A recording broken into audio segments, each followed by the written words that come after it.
همین 80 با یک aya. چند سوم یکی بعد 340 سومون اینا برادرو.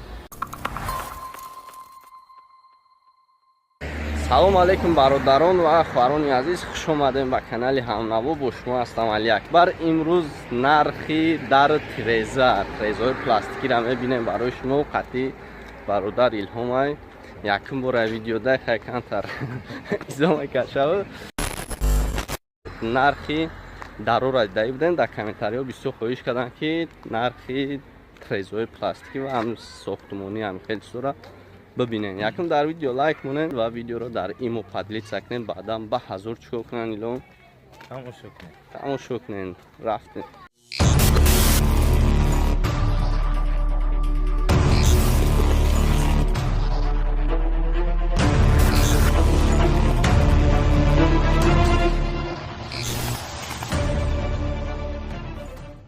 این اوزیمو طرفی بزرگ رفتستین برای نرخ نوای تریزای پلاستیکی درها همین ساختمون ده چیزای ساختمون هم وشم میبینیم. برای شما بسیار خواهش کردین با حضور بشینین تماشا کنین. این راههای فرخوره ما در نوعی فرخور نوار میگیریم، نرخهای ایجار هم میبینیم. این موزی در اومدش ده این برادر رو چخیلی که میبینین. این اینجا شفر در اینجا بوچکو این همون سیخی تریزر سوزی داریم. تریزر پلاستیکی 530 سومون اینا نه 530 سومون هست. 530 سومون نه یک روشن هست. این این طرف داریم تریزر پلاستیکی هم هست. اول کم تبلیغی باید بازداشتن اینجا درو هستن. اکو چخیلی میشه اکا؟ اکو چی فرق داره اکو؟ زرد میشه هم بکنی یا چی زرد؟ اما هم گرفتون زرد نشده اگه اون تشو؟ همین 80 با یک aya. چند سوم یکی بعد؟ 340 سومون اینا برادرو. مالی کجایی با؟ قرغیزستان. ای ترکیش با فرق داره باشیدن. کدام؟ تویش هم ببینم. اینه ایش بعد چند دای گفتگی هم واری مثال 80 و همین رزمش خوزینه که نه در پلاستیکه اینجا چون مقصد تیار میکنن میبرن میچسبونن چون بود امیر از میره. این امیر از میره 418 سومون های برادرو. های با کدامی مثال چکنی باشین رقم داره نه که رقمتون هم بتن یکی همون تشت تریزه زکست میکنه وقتی چند یکه؟ 907 66 78 نه نویه فرخور ده برادرو. زنگ بزنین میگیرن میورن چون چند سمه یپن؟ 220 سوم نه پلاستیکوش چندیه؟ 650 سوم. نه ببینن برادر یک میگیرن نفره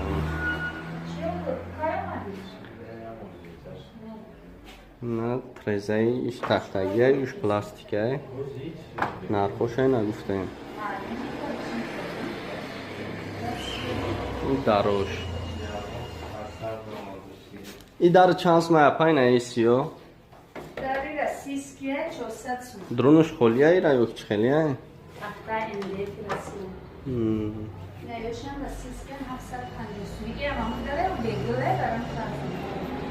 این همی چنده؟ ایش 650 بکنه 400 سون. این همی رایه بود چند اینو؟ 230 سومون اینایی تریزوی تختگیش و دیگریاش چندیه اکا پلاستیکو؟ نه پلاستیکو شبگو اکا چندیه؟ 90 50 60 50 60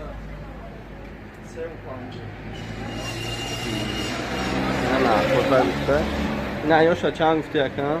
110 سومیش 130 سمن چی؟ سمن خب چه چنده امیره؟ 45 تومن. با عید ارزانش هست؟ بودورا 43 سوم، بودورا 41 سوم، 32 سوم. درو چند یکم؟ درو 540 400. 400 این ای چنده این ای؟ 540. 540 سومون؟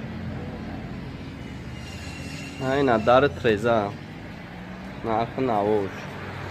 این ای در چنده یکم؟ یکمش 700 طبقهش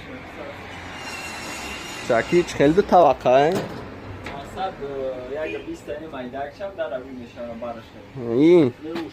همین؟ اون مایدک برش برش این تمام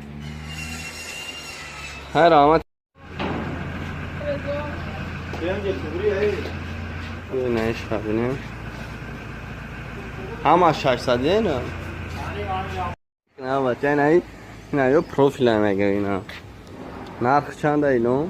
300 به بیشم بگیرم 5 و 5 300 این پروفیل ها دیگر روش خیلی هست؟ چوربا چورای 21 سن چوربا چورش؟ چوربا چور 21 سن نشون دو باده 9 سمان نشان بگیرم که 3 باده ایش فرق داره هم رفت دو باده ایش 3 باده ایش 13 ایش همه بینم چونش دیگه این ایش 11 سمان های دو باده این اختون بو بینیم بو به روشانش کنیم نه این شکر بود چی باید که مطرکه؟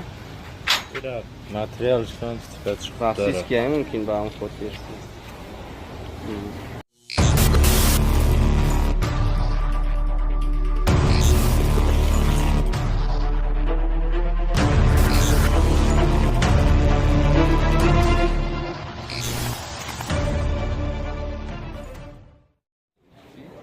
خیلی نشیفروی رسیس که این این 65 میدونه شوش چنده؟ خوش پاند پچکیش پانده سن یا خوش هم بینه این ایش توجیکی 50 سومونه شیفر دونش 50 سوم توجیکیش این ایش رسیسکی 65 سومه رفتیم از نرخوی با فنه را میبینیم که فنه را بگو چنده فنه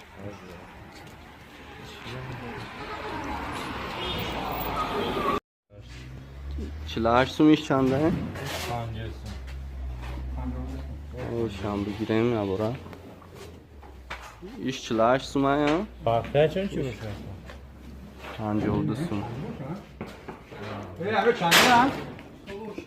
خیلی هم خیلی برادر رفتیم نرخ نوایی مسئله ساختمانی را برای شما دیدیم ای همش سر کنیم ولی بود دوام داره یکم شد بود دیم شمه شود